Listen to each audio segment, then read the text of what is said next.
దానికి రహస్యం ఏమిటి? మన సంపూర్ణంగా మారాలంటే, మనం ఏక మనసు కలిగి జీవించాలంటే మనలో ప్రభు ఉండాలి, మనతో ప్రభు ఉండాలి. యేసయ్య ఎవరికి తోడుగా ఉంటాడో వాళ్ళే సంతోషంగా బ్రతకగలుగుతారు. యేసయ్య ఎవరికి తోడుగా ఉంటాడో వాళ్ళు మాత్రమే సంపూర్ణంగా మార్చబడతాడు.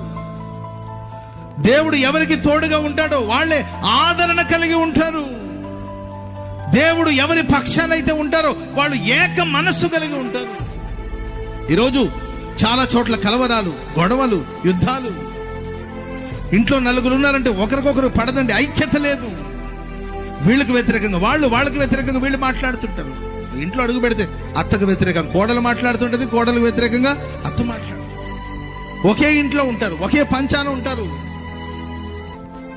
ఒక ఇంట్లో అడుగు పెడితే ఒకే ఇంట్లో ఉన్నవాళ్ళు భార్య మీద భర్త, భర్త మీద భార్య.